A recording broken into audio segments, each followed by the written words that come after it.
I think we all yearn and search for human connections. Often we expect close relationships with family and friends we regard as family, but as you'll hear in this episode, family ties are rarely so easy. Hello, I'm Liz Cheng. And I am Patricia Alvarado Núñez. We co-executive produce Stories from the Stage for GBH and World Channel. Today, stories from those who challenged family, found family, and made family all their own. Arielle Brown thought she'd found a family of best girlfriends, her high school friend group, until it was revealed that she was gay. Gabriel Chong has not seen his father in 30 years. Even though his mother disapproved, he decided to find and reconnect with his dad. Along the way, he rediscovered his childhood. When Kathleen Haley's maiden aunt died, she traveled to New Orleans to help close up the apartment and revive family relationships. In doing so, she discovers a full life for her aunt, hinted at with letters and mementos. Here's our host for this episode, Teresa Okokin. Families come in all shapes and sizes. Sometimes it's the family that we're born into, and sometimes it's a family of our own choosing. But either way, it all comes down to connection. Some family ties are super strong, and some of them are sort of weak. There will be ties that are broken, and every once in a while, those ties get rebuilt. In ways big and small, our family ties shape our lives. My name is Arielle Brown, and I live in Arlington, Massachusetts. I am a neuroscientist by training, and I also run the Emotional PPE Project. Can you talk to me about what that program does and why it's important? The Emotional PPE Project is a nonprofit that was started during COVID in response to the profound need that healthcare workers have for emotional support. So back in spring of 2020, there was a lot of talk about how healthcare workers there was a shortage of PPE. They needed their masks and their eye shields. And, it occurred to me that that's not the only thing that these folks need protection for, not just their bodies, but also protection for what's going on inside. Pretty much what I did was I put a team together of a bunch of volunteer therapists. We created a program that acts as a connector between a healthcare worker who needs emotional support and a therapist who is volunteering their time. I'm trying to really give back and trying to give other people the privileges and the opportunities that I had to get the support that I needed in my time of need. When I met Mary freshman year, she was a good girl. She didn't smoke, drink, skip class. Mary was all I would never be. She wasn't defined by struggle or haunted by untapped potential. Mary wasn't my first crush. Back in the neighborhood, there were a few girls that were the objects of my secret interest, but Mary, she was different. She was my best friend. Back at this age of 15, I was at my most segmented. There was prep school Arielle, who played board games in the basements of million-dollar homes. There was neighborhood Arielle, who smoked weed in the playground with a gang of tough girls. And then there was internal Arielle, who lived in fear that those two segments would meet, or that anybody at all would find out how much I really, really wanted to kiss girls. As Mary and I became closer and closer, and my feelings for her grew and grew, internal Arielle became convinced that maybe, just maybe, Mary shared my feelings. Maybe in the right context, with the right words, I told her about my crush on her, she would respond in kind. I mean, we told each other I love you all the time. If we could hug standing up, couldn't we hug laying down? Mary did not respond in kind. In fact, she was not kind at all. By Monday, everyone in our friend group knew what I had said to her, knew that I told her I liked her in that way. I got so many questions about what I felt, what I did, and mostly what I expected of her. At this time, I had never met an out lesbian. The only time my parents ever talked about gay people was as an off-color joke or a funny impression. The one time I saw a lesbian on screen, she committed suicide by the end of the film. So how was I even to begin to answer these questions that I was getting from my classmates? One girl had a great idea. She decided that the best way to get the truth out of me, the only way to have a true, unbiased assessment of my guilt of the crime of queerness, was to put me on trial, complete with a jury of my peers, in the Spanish classroom at lunch block. The sentence that was handed to me was a life sentence, and I knew it even back then. But given that I didn't have any models, either personally or in the media, I was to have no idea what that life was to look like. Would anyone ever share my romantic feelings? Was a family of my own even within the realm of possibility? A lot did change over the course of the late 90s. Ellen DeGeneres came out, people started talking about civil unions, and I went to college and met some really cool gay people. But despite all this external progress, I remained locked in shame. I kept so many secrets. I tried to so tightly control the idea of who I am in different circumstances with different people that my sense of self basically disappeared. And this way of living was so deeply uncomfortable that I turned to lots and lots of substances to cope. Then came Anne. 2 years after I quit the booze and drugs and started to tap into all that untapped potential I always heard about, I was at a party with a bunch of 20-somethings. I remember the first time I saw Anne. She was and remains hard to miss. Brightly colored clothes and makeup, double nose ring, short, spiky hair, essentially a walking pride flag. Oh, also, she's stunningly beautiful. Anne was an open book who would tell her life story to anyone that would listen. Her car, a 15-year-old Corolla with 2 of 4 working doors, was absolutely covered in bumper stickers. Anyone within a 3-block radius knew that she was a anti-racist, queer, feminist Star Trek nerd. The bumper display was pure integration. It was wholeness. It was loud and it was proud. And here I was, 27 years old, closeted at work, still never having told my whole story to anyone, not even my therapist. But nevertheless, our connection was instant. After Anne and I hung out a few times, I told her that I was interested in her romantically. No more silent suffering, no more aching to understand if the words she said were twinged with the right kind of desire. And she was kind about it. She was sweet. And the best part of all, she was interested. Someone recently described my now wife, Anne, as my day-glow arrow out of the darkness. Nothing could be more true about our relationship. Anytime I want to hide in the shadows out of shame, she challenges me. Anne has taught me that my personal struggles don't need to be cordoned off and isolated so that the rest of me can thrive. Instead, showing up as my whole self creates meaning, strength, and true connection with others. Today, Anne and I have 2 stunningly beautiful children and a fully integrated life.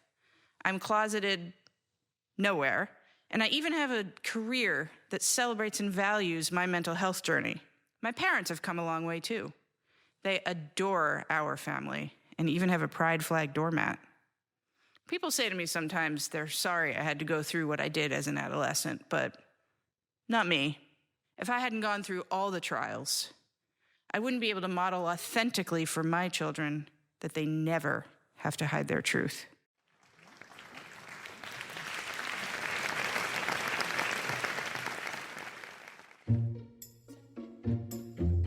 My name is Gabriel Chung. Originally, I was from Macau, and I grew up in New York, and now I live here in Massachusetts. So I think this is your first time telling a story on stage, is that right? So I'm a divorce attorney by training, and that's what I do during the day. And so the majority of my job is telling stories and listening to other people's stories. But telling my own story. I think this is the first time I never thought I had something to say, I guess. So what has this experience been like for you? What's it like for you to tell your own story on stage? When you're telling your own story, every time you cut something, it feels like it's equally as important as the parts that you keep in. And it's really hard to condense that down. It's really hard, I think, emotionally, too, to open yourself up and tell your own story. So what are the takeaways that you're hoping the listeners carry from your story this evening? To keep an open mind. And sometimes it does take a really long time, I think, for a person mentally and emotionally to get to a place when they can have an open mind. But maybe you'll get there. Recently, I decided to go on the journey to go find my dad, a man that I hadn't seen in 30 years. I remember the last time that I ever spoke to my dad. I was 8 years old. I don't remember what it was. Maybe he didn't come for a visit, or he missed my birthday, or didn't get me a present. I don't quite remember, but I do remember feeling angry. I remember feeling hurt. And my mom encouraged me to tell him how I felt. Now, my mom never badmouthed my dad. She never said he was a bad guy or he was a bad father. And I think even at that young age, I knew what she wanted. And I think I knew what was expected. But my mom encouraged me to tell him how I felt. I remember calling him up on the phone. My mom was next to me on the couch. And I blamed him for this thing or that thing, and I don't even remember. But I remember the last thing I ever said to my dad on the phone. And I yelled into the phone, "I don't ever want to see you again." And I didn't. For 30 years. When I finally did decide to reach out to my dad, I went on Facebook. I knew he lived in New Jersey because I remember visiting him there. So I typed in my last name, I typed in New Jersey. I wasn't really expecting to find my 70-year-old dad on Facebook, but I also knew that I had 2 half-sisters. So I think in the back of my mind, I was thinking, maybe I'll find my 2 half-sisters, and maybe I'll connect with my dad that way. So as I'm scrolling through the results, eventually my gaze focused on this woman. She looked so familiar. I didn't know her, but I recognized her smile because she had my smile. So I messaged her and I said, "Do you know so-and-so?" And I gave her my dad's last name. "I think we're related." She didn't answer me for quite a while, but she did eventually respond. And she said, "He's my uncle. Who are you?"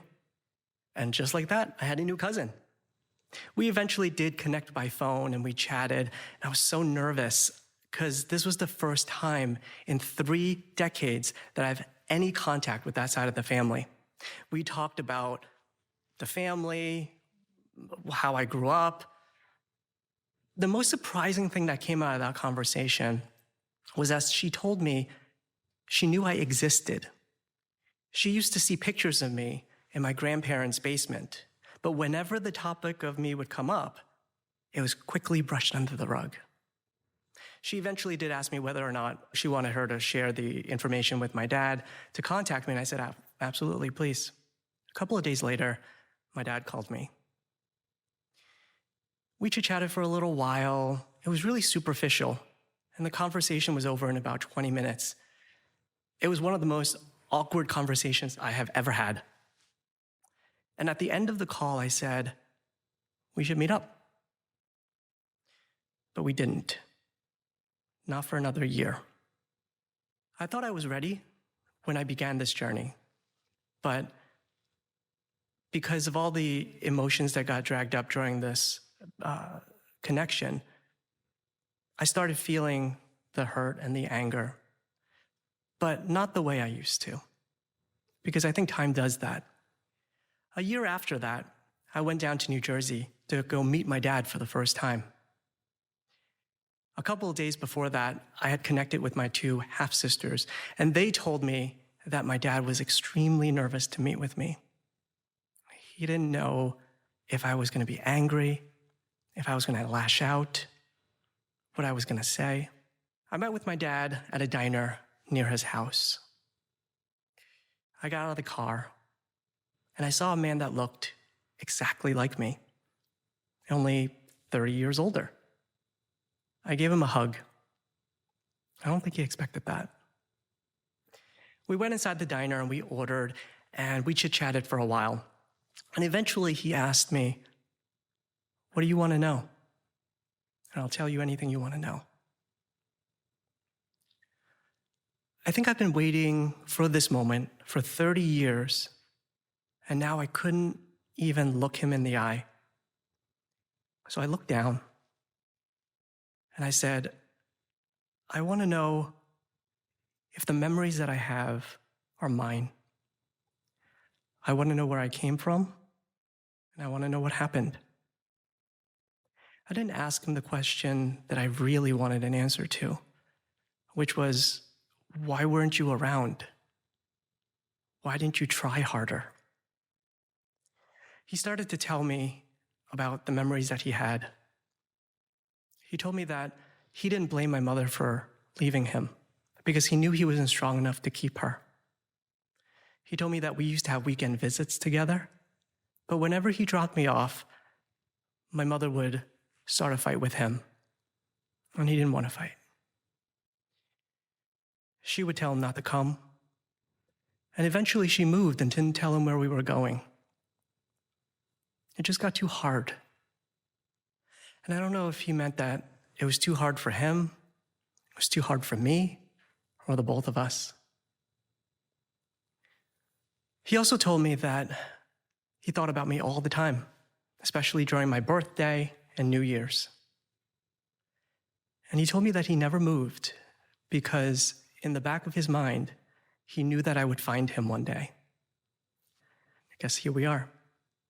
We talked that day for about 3 hours. And as he walked me back to my car, we made plans to meet up a month after that. It was my dad's 71st birthday. And he asked me, "Are you happy that you came? Did you get what you were looking for?" And I thought a lot about that on my way up back to Boston. Did you get what you were looking for? And I think we both got what we were looking for that day. I got my answers, and he got forgiveness.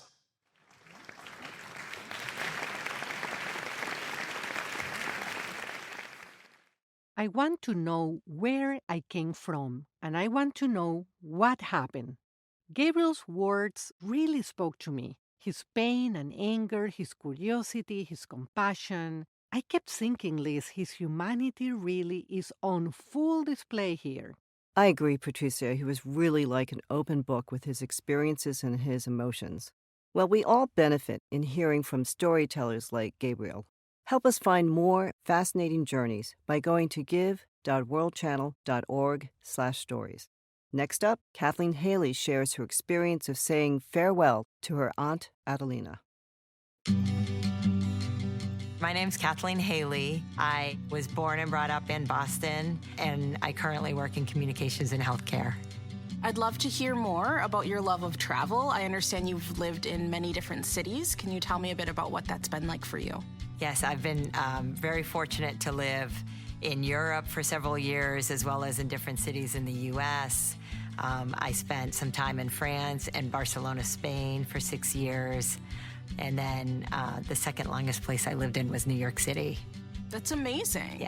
Yeah, it was fun. What did you learn living in all of those different cities around the world? So I lived in France for a year and didn't speak the language. And I learned a lot of humility because you don't always know what's going on, and also the culture is so different, and so learning from others. I also learned different perspectives about our country and how people view us, and became probably more neutral because I see how our actions affect the world and how people perceive us. And so that was really interesting. It was 2019, Mardi Gras, and I was on a plane on my way to New Orleans. I wasn't going for the parties, though. I was going because just a few days before, my Aunt Adelina had died. She was 86, She lived alone, had no immediate family, and she didn't have a will. Because she had no will, her two closest relatives, her first cousins, my mom and my mom's sister, my aunt, were responsible for everything. If she had a will, I'm not quite sure my mom would have been in it.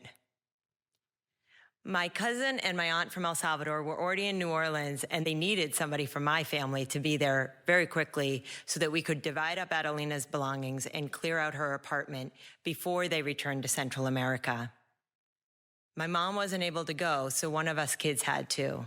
I'm the youngest of 5, so not the natural choice, but really was on my way due to a process of elimination. We decided the day before that I would be the one to go. I was on a business trip in Seattle, Washington. I quickly got online, changed my flights, got a flight to New Orleans and a flight home to Boston 2.5 days later. I had a lot to do.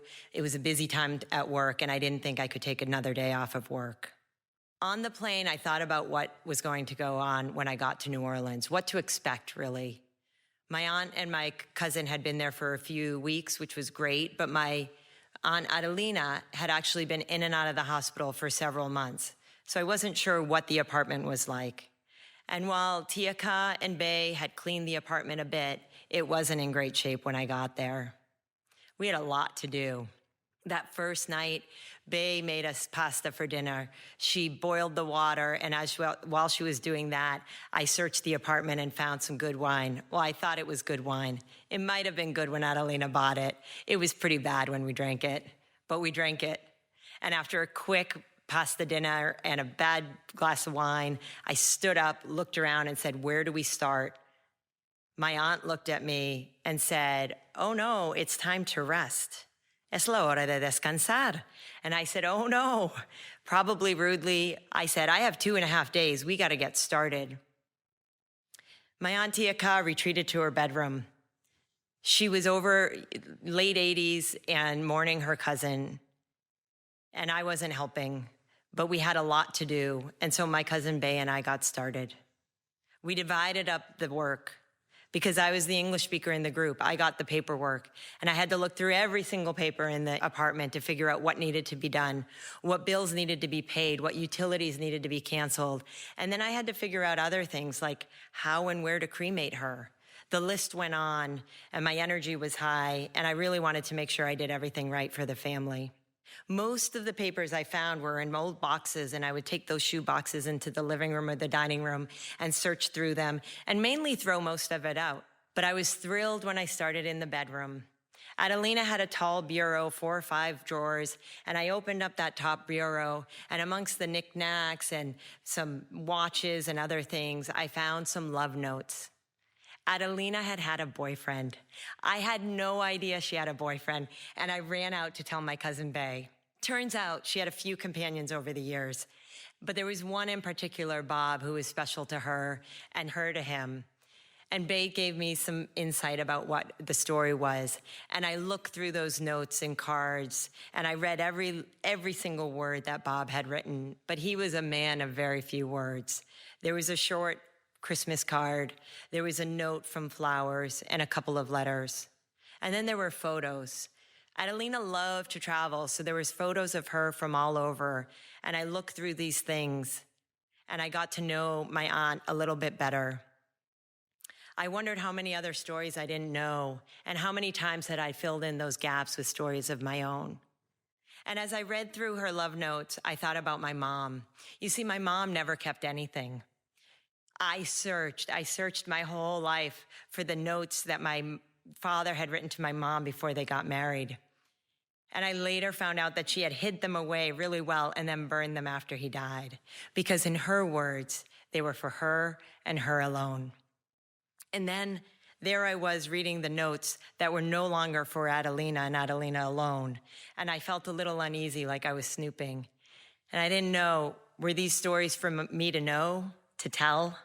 I thought about Adelina's way of keeping her memories and my mom's of throwing them out, and I didn't know which was better.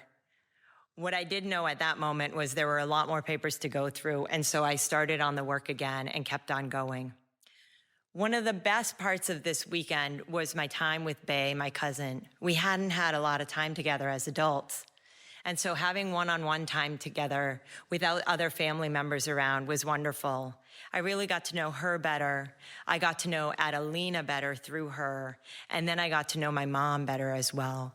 Because back in the day in El Salvador, Bay was often my mom's chaperone on dates.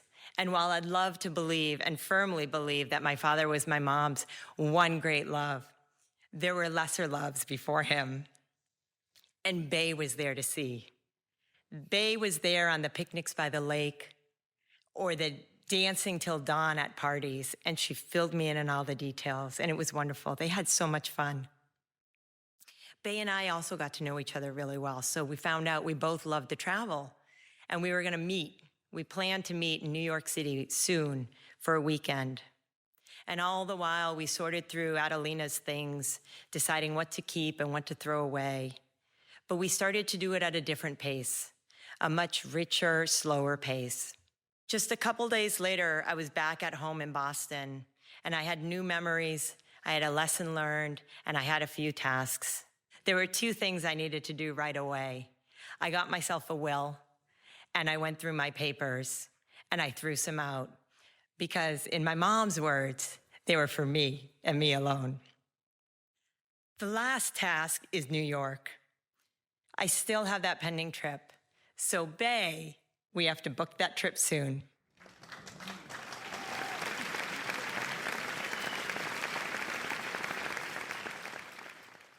Liz, I love that Kathleen got some quality time with her cousin and learned many stories about her family in El Salvador that would otherwise be lost. However, we sometimes wait too long before we start asking questions that will help us figure out where we came from. I actually have been researching my family tree back to my great-great-grandfather, who came to Panama, the place where I grew up, with his family for the construction of the French Canal. I hope that this story encouraged people to reconnect with their families and start asking important questions. Patricia, like most children, I never imagined my parents had lives before I was born. I know, pretty self-centered. As an adult, I started asking them to write down their stories. That's a great idea. At first, well, they only shared happy memories. Eventually, they told me about the discrimination, not finding jobs despite having advanced degrees, of not being welcomed in many neighborhoods. They also shared the trouble, laughter, and joy in raising my brothers and me. I'm so thankful I didn't have to search through letters to find these memories. Well, I have to say, I wish I had letters to find memories. If you are interested in helping us find and share more stories from the stage, consider going to give.worldchannel.org/stories. And if you have already donated to support the art of storytelling, thank you. Until next time.